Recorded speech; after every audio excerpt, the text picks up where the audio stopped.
والصلاة والسلام على خاتم الأنبياء سيدنا وحبيبنا محمد المصطفى وعلى آله المجتبى وأصحابه النجبى. اللهم صل على سيدنا محمد النبي الأمي الهاشمي وعلى آله وأصحابه نجوم الهدى. أما بعد فقد قال الله تبارك وتعالى في القرآن المجيد والفرقان الحميد: أعوذ بالله من الشيطان الرجيم.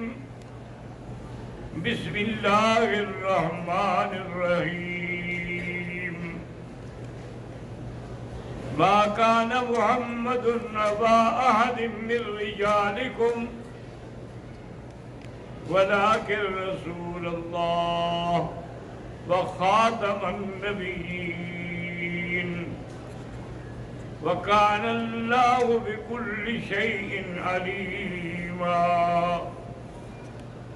قال النبي صلى الله عليه وسلم: أنا محمد وأنا أحمد وأنا الماهي الذي يمحو الله به الشرك والكفر وأنا الحاشر الذي يحشر الناس على قدمي وأنا العاقب الذي ليس بعده نبي، أو كما قال النبي صلى الله عليه وسلم: صدق الله العلي العظيم وصدق رسوله النبي الكريم، ونحن على ذلك لمن الشاهدين ومن الشاكرين، والحمد لله رب العالمين. رب اشرح لي صدري ويسر لي أمري واحلل عقدة من لساني يفقهوا قولي. سبحانك لا علم لنا إلا ما علمتنا إنك أنت العليم الحكيم. برادران اسلام، اللہ کی رحمت سے کل بارش ہو رہی تھی اور میرے لیے مشکلات یہ ہے کہ میں ویل چیئر پہ چونکہ آتا ہوں اور آگے اگر لفٹ نہ چل رہی ہو تو میرا اوپر چڑھنا جو ہے بڑا مشکل ہو جاتا ہے. تو میں نے کہا بھی بھائی آپس سے کہ میں دوسرے راستے، انہوں نے کہا جی وہ بالکل لہر کی طرح پانی بہہ رہا ہے، تو اس لیے مجبوراً میں حاضر نہ ہو سکا. بس دعا یہ کریں کہ یہ بارشیں اللہ کی رحمت ہوں. سقیا رحمت لا سقیا عذاب. صحیح حدیث مبارک میں ہے حضور صلی اللہ علیہ وسلم خطبہ فرما رہے تھے کہ ایک آدمی کھڑا ہو گیا اور نے کہا: ہلک العیال والمال یا رسول اللہ. حضور ہمارے تو مال اور بچے سب بھوکے مر رہے ہیں، پانی نہیں ہے. حضور صلی اللہ علیہ وسلم نے اپنے ہاتھ اٹھائے. صحابہ کہتے ہیں کہ آسمان پر کوئی بادل کی ٹکڑی بھی نظر نہیں آ رہی تھی، لیکن ابھی حضور نے اپنے ہاتھ نیچے ڈالے کہ بارش شروع ہو گئی. جب مانگنے والا محمد مصطفیٰ ہو اور مقام مدینہ ہو، منبر رسول ہو، تو پھر اللہ تبارک و تعالیٰ کیسے نہیں دیں گے. حضور صلی اللہ علیہ وسلم جب نماز ختم ہوئی، دیکھا کہ صحابہ کپڑے اوپر کر کے پانی سے گزر رہے ہیں، تو حضور مسکرا رہے ہیں. اور میں اس وقت مانگتے ہو، اب کپڑے بچاتے ہو. بہرحال وہ چلے گئے.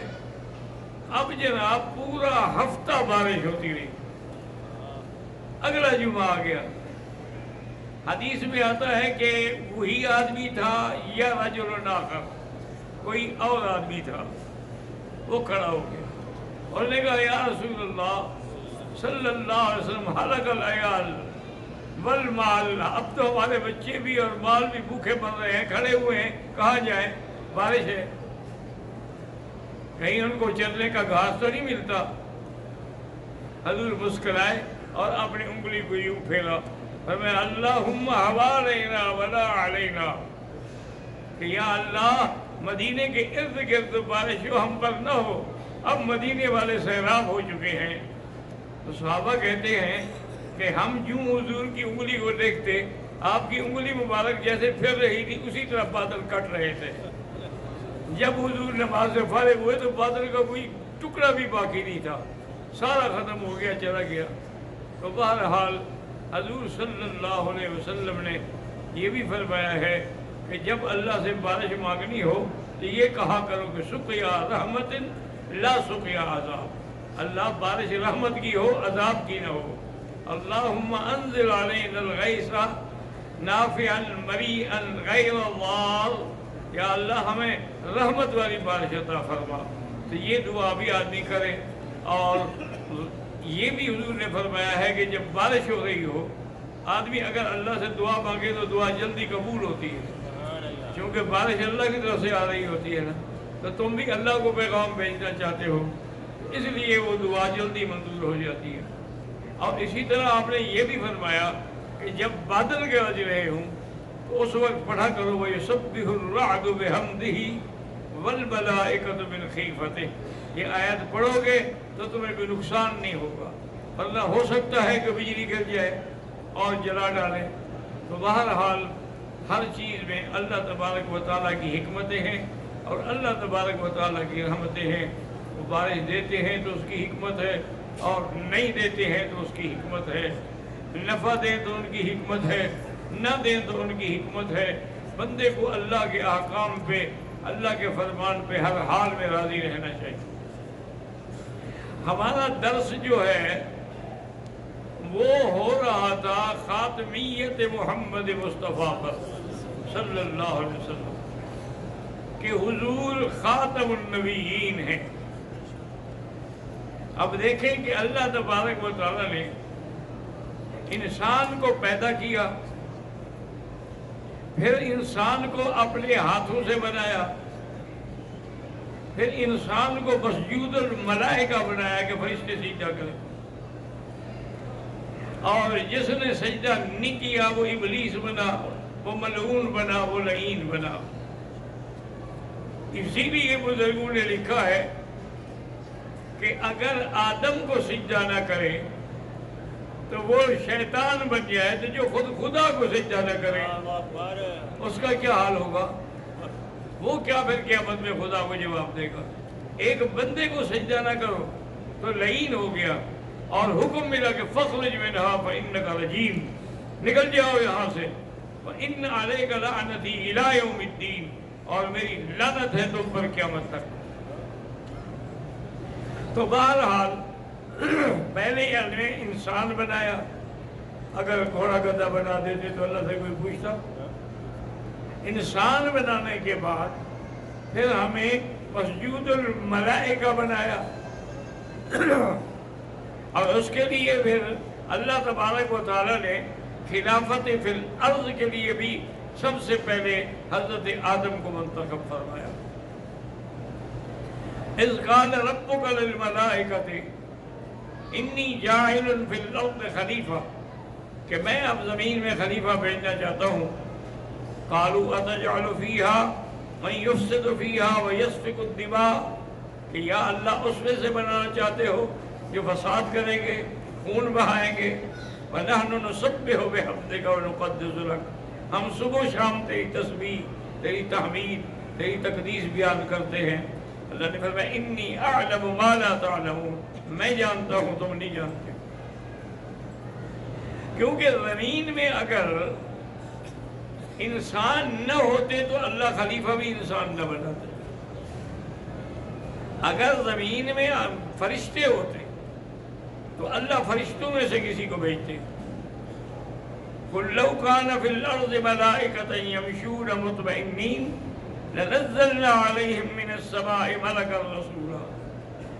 تو اللہ تبارک و تعالیٰ نے انسان کو چن لیا کیونکہ اللہ کی رضا کے بارے میں ہمیں تو پتہ نہیں، تو اس کا سلسلہ نبوت انبیاء کا شروع کیا جو حضرت آدم علیہ السلام سے شروع ہوا، اور میرے آقا سرکار مدینہ سیدنا محمد الرسول اللہ صلی اللہ علیہ وسلم پہ آ کے ختم ہوا.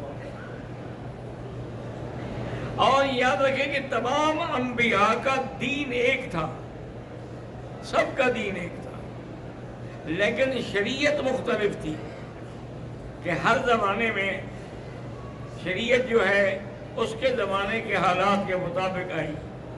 پھر آہستہ آہستہ آہستہ آہستہ جب پوری تکمیل ہو گئی دنیا کی تو اللہ نے سب سے کامل نبی حضرت محمد مصطفیٰ کو بھیجا. اس کی مثال بزرگوں نے لکھی ہے کہ جب بچہ پیدا ہوتا ہے اس کے لیے آپ قمیض بناتے ہیں، چھوٹا کپڑا لگتا ہے، پھر 2 سال کا ہو گیا پھر کچھ کپڑا زیادہ لگا، پھر 4 سال کا ہو گیا تو کپڑا اور زیادہ لگا، اور جب وہ بڑا ہو گیا اب اس کی بڑھوتی رک گئی تو کپڑے کا ماپ بھی ایک رہ گیا. اس لیے حضرت آدم سے لے کر شریعت تو تھی لیکن مکمل نہیں تھی. مکمل ہوتے ہوتے جب مکمل ہو گئی تو محمد مصطفیٰ آ گئے. اب قیامت تک کوئی اور نبی نہیں آئے گا، جیسے وہاں کوئی اور کپڑا نہیں بدلے گا اسی طرح حضور کے آنے کے بعد کوئی پیغمبر نہیں آئے گا. اللہ تبارک و تعالیٰ نے آپ کو ختم نبوت کے لیے چن لیا ہے، اور آپ بھی کوشش کیا کریں کہ ختم نبوت کے موضوع پر لکھ سکتے ہیں، تقریر کر سکتے ہیں، کہیں پیغام ہے کہیں پروگرام ہے تو شرکت کیا کریں. حضرت علامہ انور شاہ کاشمیری رحمت اللہ علیہ فرماتے تھے کہ جو آدمی حضور کے ختم نبوت میں کام کرے گا تو اس کی جنت کا یہ فقیر ذمہ دار ہے. تو شاگردوں نے پوچھا کہ حضرت کیسے؟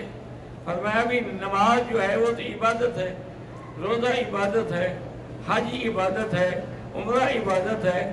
یہ ختم نبوت تو حضور کا ذاتی اعزاز ہے، تو جو اس اعزاز کی حفاظت کرے گا تو حضور شفاعت نہیں کریں گے. اس لیے آپ نے فرمایا کہ میں یہ کہتا ہوں.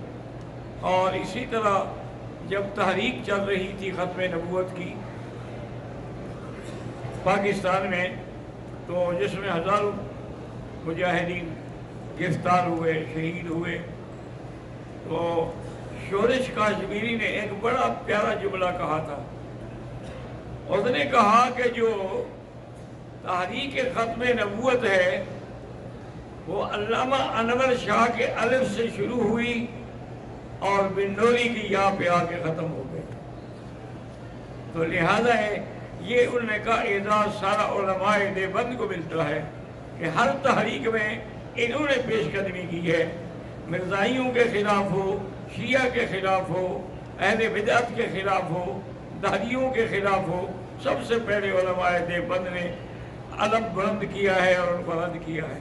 تو ان کی یہ محنتیں ہیں کہ آج قدم قدم پر کسی بھی ملک میں آپ چلے جائیں وہاں تمام جو لوگ ہیں علماء دین مدرسوں والے سب علماء دیوبند کے شاگرد ہیں.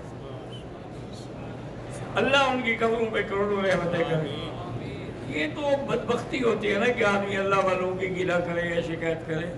حضرت خواجہ غلام فرید صاحب چاچڑے والے، ان سے ایک آدمی بڑے پیر تھے لیکن تھے تو بریلوی مسلک کے، اس میں تو کوئی شک نہیں، لیکن پیر تو بہرحال تھے، بڑا ان کا علاقہ مرید تھا.